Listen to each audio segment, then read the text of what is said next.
Hello guys, nandito ako ngayon. Mainit na wala kami ng kuryente nung kagabi. Kakagaling nga namin ng Divisory, wala pa rin kuryente. So yun na nga. Bago natin unit na CTNA. Ipapay kasi ako kasi mainit. Ano nga siya. Yung baril ko, dati may CTNA nga ako, nasisira lang eh. Mga walang ano. Ito. Ang ganda nito, no? Pero dati may ganito na ako. Lagi naman nasisira. Kasi pag napangit ang itsura, usang nasisira. Pero ito, hindi na ako magsisira. Nasira ng mga baril. Aayusin ko na to sa paggamit. Pero iniingatan ko na ngayon paggamit ko. Hindi siya magasgas. Yung bala niya. So, yun lang talaga mainit eh. Mainit talaga. Nagpapay-pay-pay ako. Sorry ha. Wala kasi kaming electric fan. Wala kaming kuryente. Nga. Ganda nito pero alay talaga yung itsura niya. Di ba? Ang galing. Pero nandito yung mga bala. Ang galing eh. Pero ito yung mga bala ng pellet ko. Mainit na mainit talaga. Kung gusto ko doon na lang tayo sa taas mag-vlog ng baril. So, ito naman yung sa gas blowback. Kung sino talaga mas makalakas kanila. Itong gas blowback. Yung pinagkaiba nila dito sa airsoft spring type ng 1911. Kung ano mas malakas sa kanila. Itong gas blowback ba? Ito talaga yung pinakamalakas. Pero mas, ito malakas din siya. Pero ginagamit lang to pagka may daga. Ginagamit lang to pamatay sa daga eh. Tapos ito naman, ginagamit naman to ganun din sa daga, pero ito naman kailangan pa talaga ng gas, itong gas blowback kung pistol.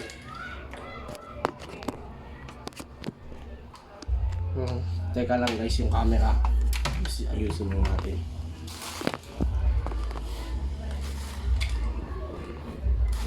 So ito na nga, ito yung baril ko na ito, hindi siya spring type. Ito yung gas type. Iba yan dito sa spring type na CTNA Colt 1911. So pagkikisa nyo, ito kasi kalabit ka lang. Kasama talaga to. Ito. May kasama pa siyang silencer. Ayan. Ito, kasama niya pa silencer.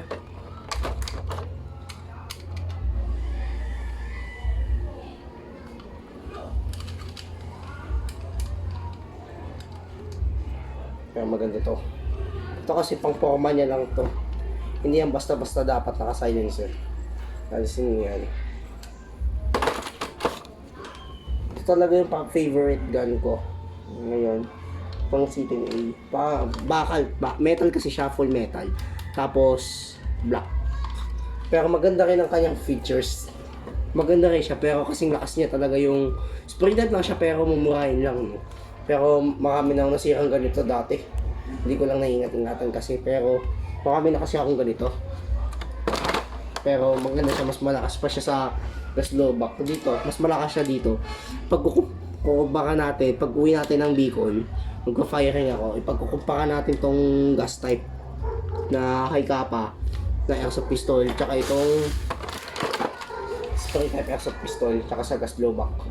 Mas kakayanin kaya na itong makabasag ng bote ng gin. Ito kasi nakabasag na ito ng bote ng gin. Itong airsoft spring type na to. May ganito na ako pero malakas ang power niya. May na yung nabili kong ganito, peke. Yung black lang talaga yung pinakaano. Ito talaga, ang ganda rin ang features nito, no? Pero kapag pinatukakan ko siya doon sa may bahagi nung ano sa bote, kaya niya talagang makabasag ng bote ng gin. Yung mga ganito nakakabasag talaga ng bote ng gin. Kaya itong spring type ko ganun din. Pagka ano, itong gas blowback, itong high kappa, tsaka itong 1911, pares talaga sila nakakabasag ng bote ng gin. Pag tinamaan mo, basag talaga. Pero talaga, ito talaga yung pinakamalakas. Pares sila pinakamalakas. Ang astig na itong spring type. Ang naging kagaya na itong gas blowback. Pero ito, mas nakakatipid tayo dito sa bala. Kasi ito spring type, hindi mo na kailangan kasi ng gas. Mas lalo tayo nakakatipid pagka dito tayo sa C10A. Pero naman kung dito tayo sa gas blowback, mas lalo tayong hindi makakatipid kasi yung mga bala, pwede mong maubos yung magazine ng bala na to. Tsaka pag nawalan tayo ng gas, paano tayo makakapagpamatay ng daga? Yun nga iniisip ko pagka ang mahal-mahal eh. Kaya dito na lang tayo sa C10A kesa dito sa gas blowback ng Hi-Capa.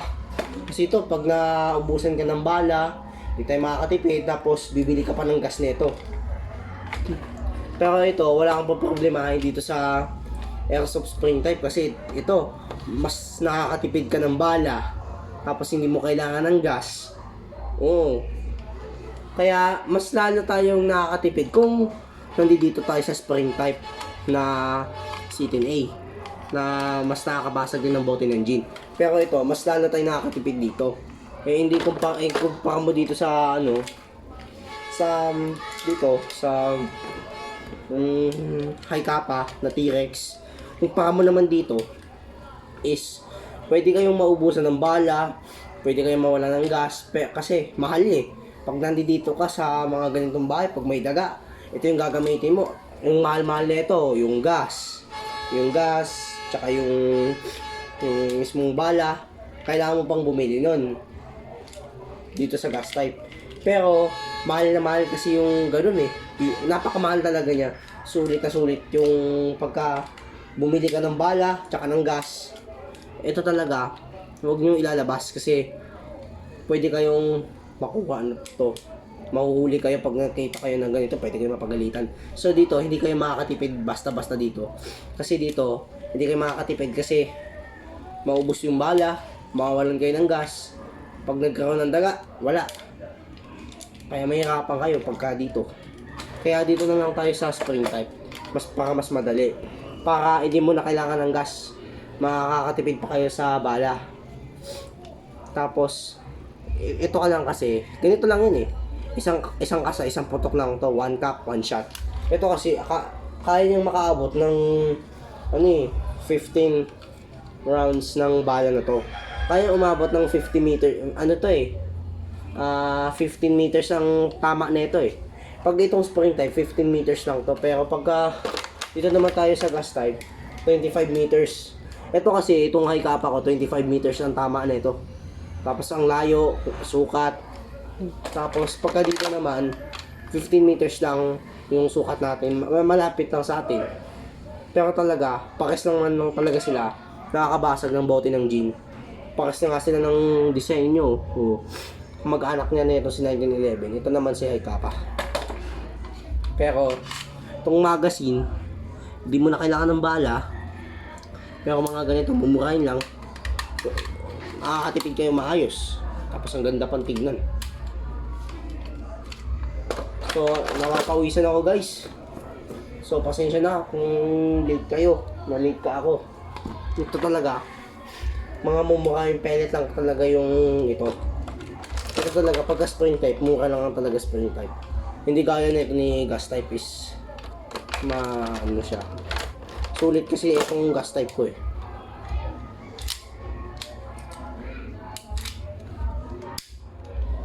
Huwag na, baka hindi siya pwede ikasa ng kasa kasi pwede itong masira. Ito, palabit kasi lang siya.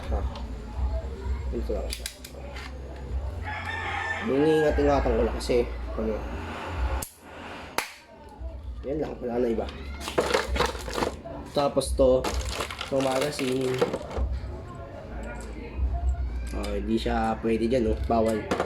Kailangan bumili ka ng nito, ng silencer dito sa mismong dulo na to para ka.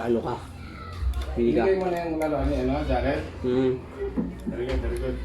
Ito talaga, mas kaya niya kayang umabot ng 25 meters. 25 meters ang abot niya itong sa gas blowback na Hi-Capa eh.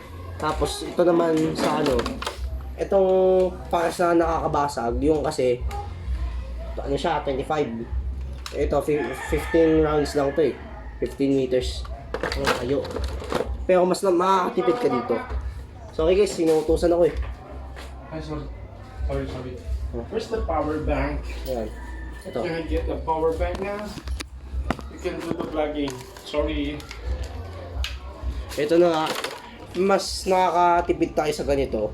Pero sa City na talaga, mas makakatipid ka kasi yung bala nito, pwedeng konti, pwedeng madami. O, konti lang talaga yung bala nito, di ba? Maliliit lang. Pero, mas makakatipid pa tayo dito kasi at least pag nawalan tayo ng bala, bibili ka na ng bala lang. Pero dito, bibili ka ng madaming bala eh, tsaka ng gasolina, ng hangin para dito sa baril. Kailangan ko to ng gas. Pero itetest fire natin sa susunod na lang guys. So, guys, mag-comment at i-link at mag-share na kayo sa akin. At mag-subscribe na kayo kung lagi kayong updated sa akin. Bye!